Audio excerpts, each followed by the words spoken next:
오늘 본문에 등장하는 갈렙은 하나님이 주시는 비전을 바라보고 믿음으로 나아간 성경의 인물들 중 대표적인 인물이라고 할 수 있습니다.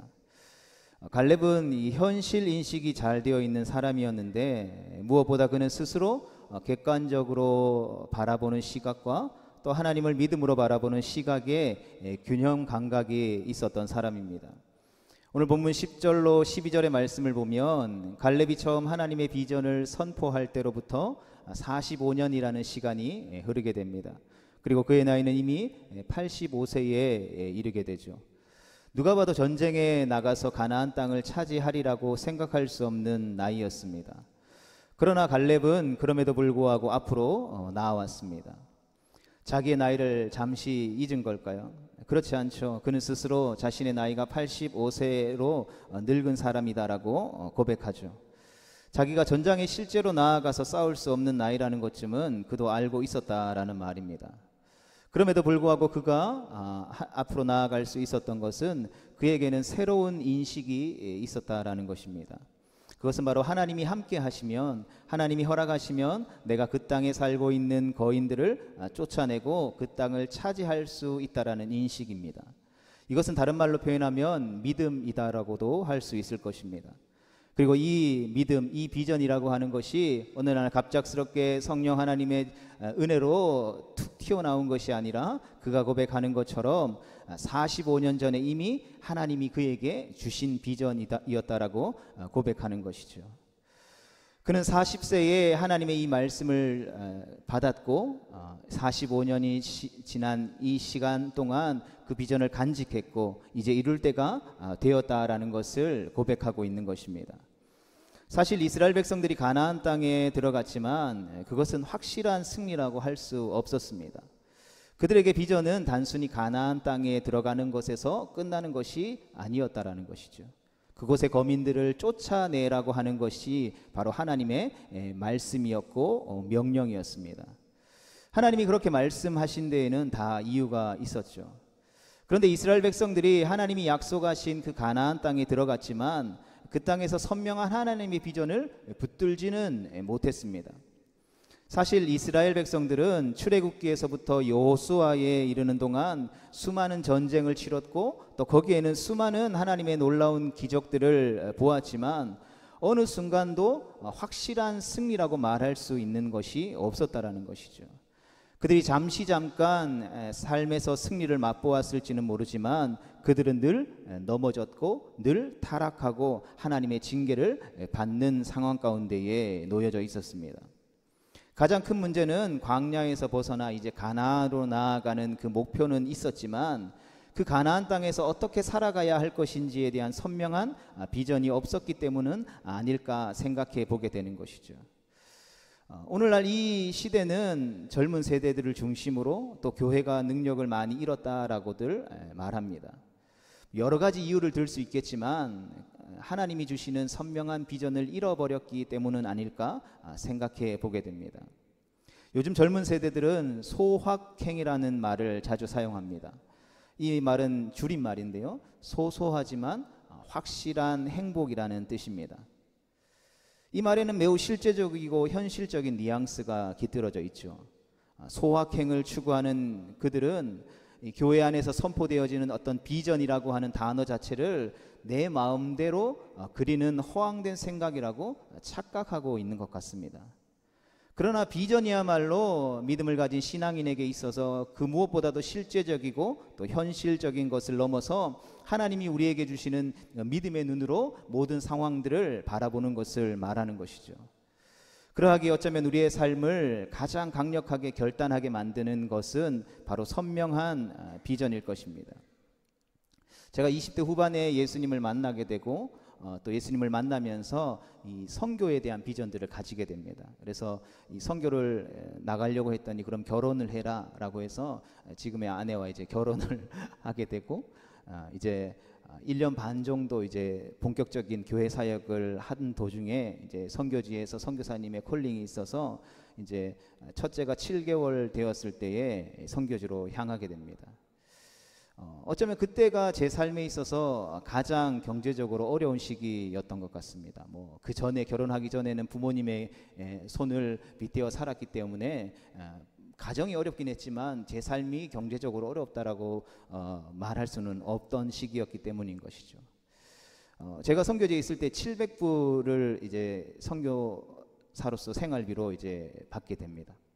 이 700불에는 300불로 이제 월세를 내게 되고 한 100불이 이제 첫째 아이 기저귀 값으로 이렇게 나가게 되고 그 나머지 이제 한 300불을 가지고 밥도 먹고 또 밖에 나가서 이제 현지인들을 만나면 같이 차도 한잔 마시고 또 지방에 전도 여행도 가고 또 뭐 집에 공과금도 내고 뭐 이렇게 생활했죠. 뭐 보통 이제 선교사님들이 가정 한 4인 가정을 이룰 때에 이제 선교지에서 한 뭐 150불, 뭐 2배, 3배 정도 한 2,000불 이상 정도는 보통 사용했었기 때문에 턱없이 부족한 금액이었습니다. 선교지 가고 이제 제가 여름에 나갔는데 한 6개월 정도 현지 적응을 하고 이제 그 제가 있었던 중앙아시아에는 모든 나라가 비슷하겠지만 연말이 되면 이 파티를 많이 하죠.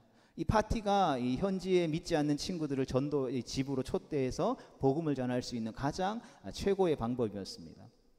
그러다 보니까 그 파티를 하려면 맛있는 음식들도 만들어야 되고 그 친구들에게 현지 음식이 아니라 한국 음식들을 대접하다 보면 이 생활비가 조금 오버되는 일들이 있었습니다. 그래서 가고 그 다음에 이제 연말이 지나고 새해가 돼서 한 15일 정도 이 생활비가 없어서 굉장히 힘든 시절을 보낸 적이 있습니다.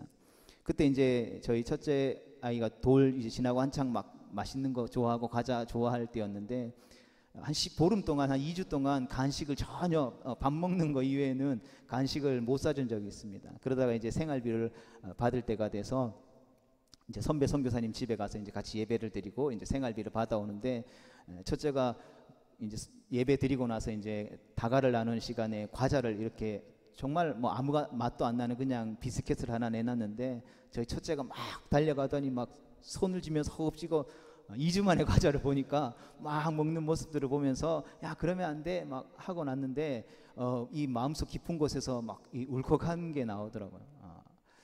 내가 내 사랑하는 아들에게 과자 하나도 사주지 못하는 상황 가운데 처하면서도 내가 이 땅에서 선교사로 친구들을 만나서 복음을 전하는 것을 과연 감당할 수 있을까라는 생각들을 했죠. 그럼에도 불구하고 그 시절을 믿음으로 또 기쁨으로 버틸 수 있었던 것은 나의 헌신을 통해서 내가 섬기고 있는 이 민족의 운명이 바뀌어지고 이 땅 가운데 음부의 권세가 이기지 못하는 주님의 몸된 교회가 이 땅에 세워지게 될 것이다라는 선명한 비전이 있었기 때문이라는 것이죠. 그리고 그 선명한 비전은 저를 지금 이 자리에 변함없이 주님의 몸된 교회와 성도들을 기쁨으로 섬기며 나아갈 수 있는 원동력으로 이끌고 있다라는 것입니다. 여러분들은 어떠십니까? 여러분들의 인생과 여러분이 섬기고 있는 교회에서 여러분들은 선명한 비전을 보고 계십니까? 어쩌면 우리에게 진정으로 필요한 것은 눈앞에 닥친 어떤 삶의 난관을 극복하는 것이 아니라 그것을 넘어서 우리의 삶을 이끄시고 인도하시는 하나님을 향한 선명한 비전을 믿음의 눈으로 보는 것인 줄로 믿습니다. 우리의 삶의 진짜 행복은 욕망을 이뤄가는 순간이 아니라 하나님이 우리에게 가슴에 불을 붙여주신 그 선명한 비전을 현실로 끌어올 수 있는 순간인 줄 믿습니다. 우리는 보통 가나안 땅을 이야기할 때에 약속의 땅이라고 말합니다. 그러나 분명하게 우리가 구분해야 될 것이 있습니다. 그것은 바로 그 땅이 약속의 땅이 아니라 약속하신 땅이라고 말하는 것이 더 옳은 표현이라는 것이죠. 약속하신 땅을 약속의 땅으로 만드는 것은 바로 백성들의 몫이었다라는 것입니다. 이것을 비전으로 바꿔 말해보면 하나님이 우리 가운데에 분명하게 비전을 보여주십니다. 우리가 예수 그리스도를 믿게 되고 그 예수 그리스도께서 나의 삶의 주인이라는 것을 온전하게 고백한다면 비전이 없는 사람은 없을 것입니다. 모두가 다 그 하나님이 그 각자의 삶 가운데 부르신 비전이 있다라는 것이죠. 보여주시는 부르심의 사명이 있다라는 것입니다. 그런데 이것을 취해서 현실로 가져오는 것은 바로 우리 스스로 각자가 해야 할 일이라는 말인 것이죠. 그러면 약속의 땅을 약속하신 땅을 어떻게 약속의 땅으로 우리가 만들 수 있겠습니까? 온갖 우상이 난무하는 그 땅에 가서 이방 신들을 몰아내야 하는 것이죠. 그러려면 어떻게 해야 됩니까? 오늘 본문에 등장하는 갈렙이 가나안 땅의 거민들을 쫓아낼 수 있다라고 자신 있게 말하면서 나아올 수 있었던 힘은 40년 동안 하나님과 함께 했기 때문이라는 것이죠. 즉 하나님 안에 거했기 때문이라는 것입니다. 선명한 비전을 이루려면 하나님의 함께 하심이 전제되어야 한다라는 것이죠. 그렇지 않으면 우리가 하는 일은 잠깐의 성공에 지나지 않을 것입니다. 그러하게 하나님이 원하시지 않는 비전은 단지 환상에 불과한 것이죠. 끝까지 선명한 비전을 붙잡지 못하는 한 이들은 가나안 땅의 거민들처럼 오히려 내쫓기게 될 것입니다. 실제로 이스라엘 백성들이 그 선명한 비전을 붙잡지 못하고 우상들을 온전히 제거하지 못하고 하나님과 우상을 겸하여 섬길 때에 그들은 그 땅에서 쫓겨나 포로 생활을 하게 되죠. 성경이 우리에게 말하는 것은 끝까지 하나님의 비전을 붙들라는 것입니다. 우리 신앙의 최후의 승리는 선명하게 우리에게 주신 하나님의 약속을 끝까지 붙들고 갈 때에 이룰 수 있는 것이죠. 그러한 하나님의 백성 될 수 있기를 주님의 이름으로 축복합니다. 그렇다면 우리는 이 선명한 비전을 어떻게 붙들 수 있겠습니까?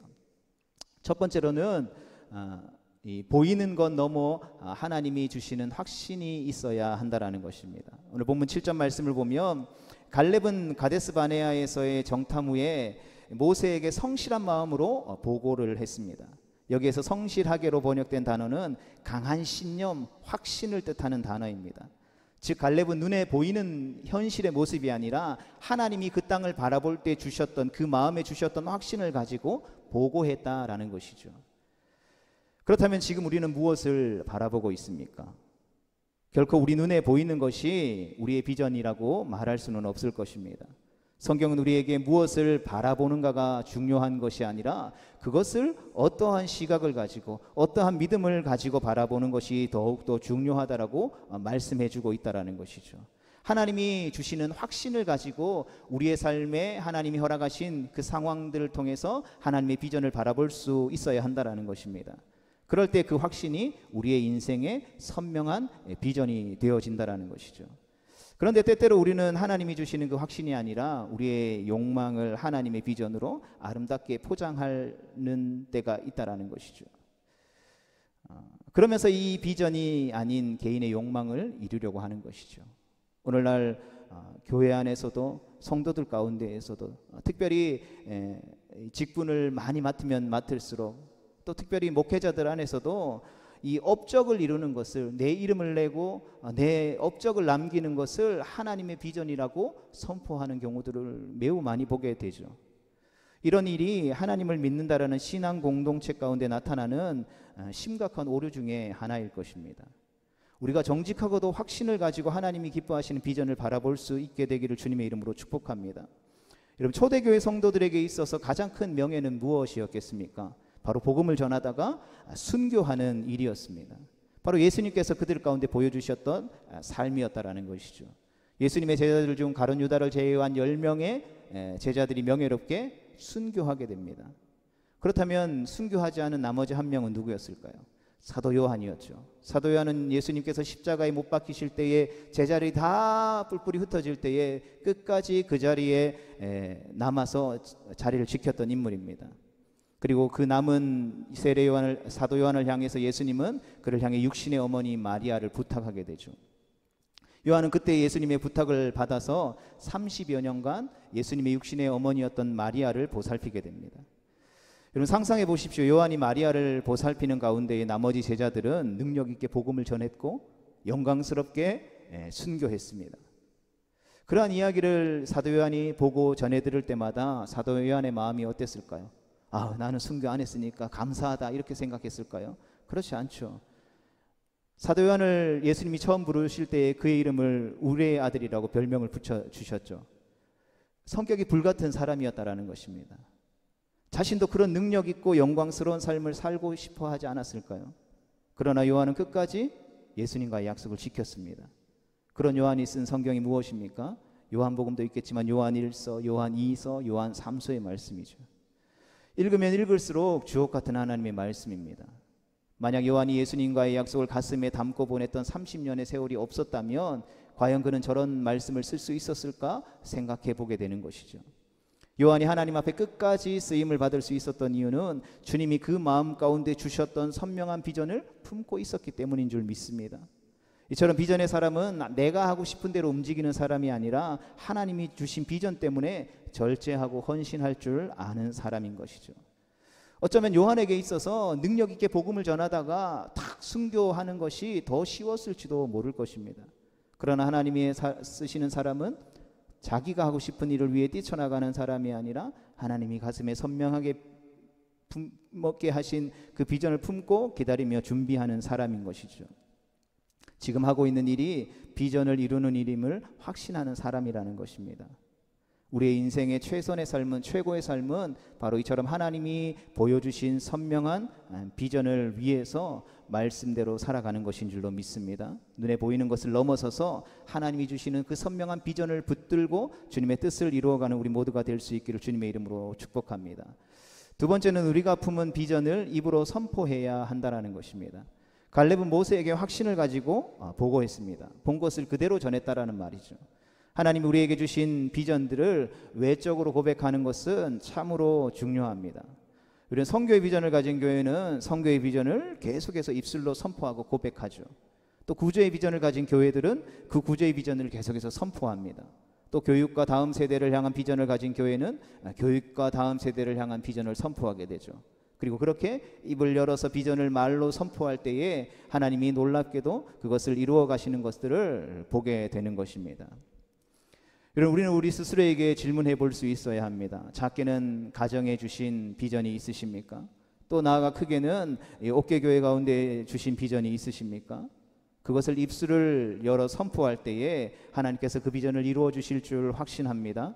특별히 교회의 영적 아비 된 우리 일남조연도의 우리 성도님들이 계속해서 하나님이 여러분들 가운데 심어주셨던 그 비전, 그 선명하게 보여주셨던 그 비전을 마음에 품고 믿음으로 이루어간다면 뒤를 이은 다음 세대들이 동일한 비전들을 보고 동일한 마음을 품고 동일한 믿음으로 이루어가서 하나님의 놀라운 영광을 보게 될 줄 확신합니다. 그러기에 신앙에 있어서 은퇴는 없는 줄로 믿습니다. 그래서 모여서 나는 이제 은퇴했으니까 모여서 그냥 뭐 세상 돌아가는 이야기나 하면서 그냥 뒤에서 그냥 젊은 사람들 앞에서 막 이렇게 열심히 일하는 것들 보면서 그냥 격려나 해줘야지 라고 생각해서는 안 된다라는 것이죠. 모여서 소망 없이 세상 흘러가는 이야기만 하지 말고 주님이 우리 가운데 주신 비전, 주님이 주님의 몸된 교회 가운데 주신 비전들을 함께 모이실 때마다 선포할 수 있는, 그래서 그것을 가장 앞에서 이루어 갈 수 있는 귀한 성도님들 되어질 수 있기를 주님의 이름으로 축복합니다. 우리 세 번째로는 실패를 두려워 말고 믿음으로 행동해야 한다는 것입니다. 여기 계신 믿음의 선배님들이 제일 힘들고 어려워하는 것일지도 모르겠습니다. 지내온 인생 속에서 실패도 많이 해보셨고 또 그 실패를 딛고 일어나서 지금 이 자리 가운데 오셨고, 그렇지만 그 실패를 딛고 이 자리 가운데 오기까지 얼마나 힘든 삶을 지내오셨는지 알기에 때로는 원치 않는 두려운 마음들이 있다라는 것이죠. 특별히 그 누구도 가지 않았던 길을 간다라는 것은 참으로 두려운 일일 것입니다. 그런데 오늘 본문에 나오는 갈렙은 믿음의 행동으로 비전을 이루었으며 그 땅을 취했다라는 것이죠. 우리가 비전을 행동으로 옮기지 못하는 이유는 실패의 위험을 무릅쓰려 하지 않는 데 있다라는 것입니다. 실패하지 않으면 절대로 성공이 존재하지 않는다라는 것이죠. 여기에서 말하는 성공은 세상에서 말하는 성공이 아니죠. 또 실패란 다 끝났다가 아니라 이 방법이 아니구나, 하나님께서 이 방법을 통해 무엇인가를 깨닫게 하시고 배우게 하시는구나 라는 것을 배우게 되는 것일 뿐이라는 것입니다. 옥계교회도 새로 목사님이 오셨죠. 저도 임직식에 함께 참석해서 위임식에 함께 참석해서 기도하고 함께 축복하는 시간들을 가졌습니다. 그러면서 제가 드릴 수 있는 말인지는 모르겠지만 목회자들이 교회에서 어떤 일을 할 때에 실수를 용납해 줄 수 있기를 축복합니다. 실수를 용납해 주지 않으면 그 어떤 일도 할 수 없겠죠. 실제로 그러한 실수들을 용납하지 못함으로 인해서 새롭게 교회에 부임한 목사님들이 자신이 가지고 있었던 어떤 비전과 하나님 주신 열정들을 제대로 발휘하지 못하는 모습들을 너무나도 많이 보게 됩니다. 아무것도 시도하지 못하게 되는 것이죠. 그리고 그로 인해서 아무것도 이룰 수 없게 될 것입니다. 저도 선교지에 처음 나아갔을 때에 뭐 죽으면 죽으리라라는 마음을 가지고 선교지에 갔죠. 그래서 막 선교지를 구석구석 다니면서 기도하면서 하나님, 이 민족을 위해서 제가 어떤 것을 섬길까요? 그래서 이거 해봤으면 좋겠다 마음을 주시더라고요. 그래서 저를 지도해 줬던 선배 선교사님한테 가서, 선교사님 이 땅을 밟고 기도하는데 하나님 이런 마음을 주시는데 이런 것들 한번 도전해 보면 어떨까요? 했더니 하지마, 그건 내가 다 20년 전에 30년 전에 다 해봤는데 안 되더라. 그냥 복음 전에 그냥 한 영혼 만나서 복음 전에. 마음에 낙심이 되더라고요.